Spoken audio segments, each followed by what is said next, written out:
नाज़रीन मोहतरम, कुरान पाक में अल्लाह तबारक व तआला ने इरशाद फरमाया है कि हर जानदार को मौत का मज़ा चखना है।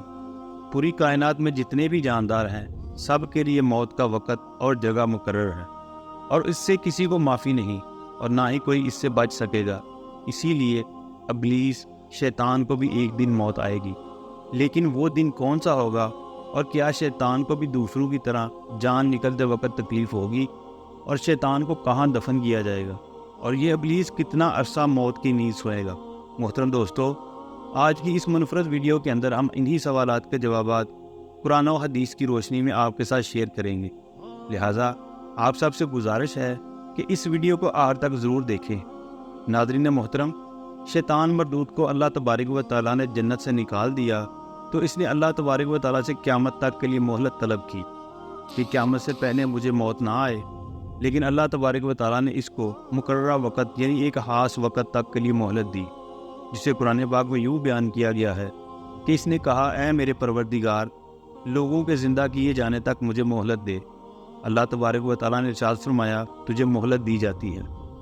नाज़रीन मोहतरम, जब हज़रत इसराफील अलैहिस्सलाम पहली दफ़ा सूर फूकेंगे उस वक़्त तक के लिए इब्लीस को मोहलत दी गई है।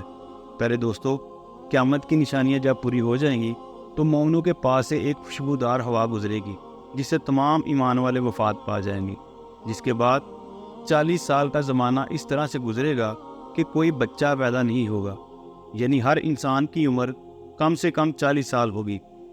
मुसलमान चूँकि मर चुके होंगे, इसलिए ज़मीन पर सिर्फ मुशरिक व कुफ़ार ही बाकी रह जाएंगे। जब मोमिनीन की वफ़ात कुछ 40 साल गुजर चुके होंगे तो फिर हज़रत इसराफील अलैहिस्सलाम पहली दफ़ा सूर फूंकना शुरू करेंगे। इसकी आवाज़ नहायत कम होगी, लोग कान लगाकर सुनेंगे। फिर ये बढ़ती बढ़ती इस कदर ज़्यादा हो जाएगी कि कानों के पर्दे फट जाएंगे और उनके नथनों से पीप बहना शुरू हो जाएगी और लोग मर जाएंगे। इंसान, जिन, फरिश्ते, यहाँ तक कि शैतान इब्लीस को भी मौत आ जाएगी। इसके 40 साल बाद हज़रत इसराफील अलैहिस्सलाम दूसरी बार सूर फूंकेंगे। फिर तमाम मुर्दे ज़िंदा होकर अपनी कब्रों से बाहर निकल आएंगे और क़यामत कायम हो जाएगी और मैदान लगेगा। नाज़रीन मोहतरम, 40 साल तक इब्लीस मुर्दा रहेगा और आएँ आपके साथ वजाहत करते हैं कि इब्लीस को मौत कैसे आएगी और वो ये 40 साल मुर्दा हालत में कहाँ पर गुजारेगा। हज़रत उमर रज़ी अल्लाह तआला अन्हु फरमाते हैं कि जब हज़रत आदम अलैहिस्सलाम की मौत का वक़्त आया तो आप परेशान हुए और अल्लाह तबारक व तआला से अर्ज़ गुज़ार हुए कि ऐ मेरे परवरदिगार, मेरी मौत से मेरा अज़ली दुश्मन यानी इब्लीस इस वक्त बहुत ज़्यादा खुश होगा, क्योंकि मैं तो मरने वाला हूँ और इसको तो क़यामत तक ज़िंदा रहना है। चुनांचे अल्लाह तबारक व तआला ने इरशाद फरमाया, ऐ आदम अलैहिस्सलाम, तुम इंतकाल के बाद जन्नत में चले जाओगे और वह मलून क़यामत तक दुनिया ही के अंदर रहेगा। आखिर क़यामत से 40 साल पहले इसको ऐसी मौत आएगी और इसको इतनी तकलीफ़ दी जाएगी जितनी तकलीफ़ पूरी दुनिया के इंसानों को दी जाएगी। मज़ीद बताया जाता है कि हज़रत आदम अलैहिस्सलाम ने मालिकुल मौत से कहा कि मुझे इब्लीस की मौत का मंजर बयान करें। चुनांचे मालिकुल मौत ने इब्लीस की मौत का हाल बयान करना शुरू किया और वो इतनी दर्दनाक मौत थी कि हज़रत आदम अलैहिस्सलाम अपने आंसुओं पर काबू ना रख सके। फरमाते हैं कि अल्लाह तबारक व तआला मालिकुल मौत से फरमाएगा कि मेरे गज़ब और गुस्से का लिबास पहन कर जाओ और इब्लीस की रूह कब्ज़ करो और इब्लीस से तमाम इंसानों और जिन्नों से ज़्यादा सख्ती करना। जब मालिकुल मौत गज़ब और गुस्से से भरकर मौत के फरिश्तों के साथ इब्लीस की रूह को कब्ज़ करने के लिए आएंगे तो जो भी आसमान और ज़मीन में से उनको देख लेगा वो फ़ौरन ही मर जाएगा। चुनांचे मालिकुल मौत जब इब्लीस के पास पहुँचेंगे तो वो दाड़े मार मार कर रोएगा। फिर शैतान को मौत की तकलीफ़ दी जाएगी जो कि सारी महलूक की तकलीफ़ से भी ज़्यादा होगी। इब्लीस घबरा कर मशरक़ की जानब भागेगा तो कभी मगरब की जानब, लेकिन हर तरफ अपने सामने मालिकुल मौत को ही पाएगा। समंदर में छुपने जाएगा तो समंदर उसको जगह नहीं देगा। चुनांचे आसमान की तरफ भागेगा तो वहाँ मुकर्रर फरिश्ते इसको आकर कोड़ों से मारेंगे।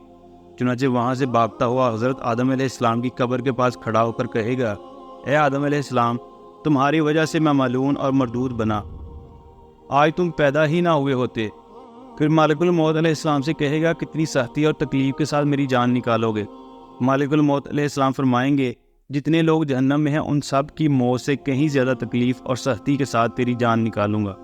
ये सुनकर शैतान तड़पने लगेगा और चीखता चलाता इधर उधर भागना शुरू कर देगा और फिर उसी जगह पर पहुंच जाएगा जहां उसने जन्नत से निकलने के बाद पहला कदम रखा था। चनाचे उस वक़्त वो जगह आग के अंगारे की तरह सुर्ख हो चुकी होगी, زمین چنگاری کی طرح ہو جائے گی اور فرشتے اس کو گھیر لیں گے، زنگوروں اور آروں سے اس کو چیریں گے۔ جب تک اللہ تبارک و تعالیٰ چاہے گا اس وقت تک حالت نزاع اور موت کے غصے کا شکار رہے گا، اور وہاں جہنم کی سنڈاسیاں لگی ہوں گی، ان سنڈاسیوں سے تڑپا تڑپا کر اس کی جان نکالی جائے گی۔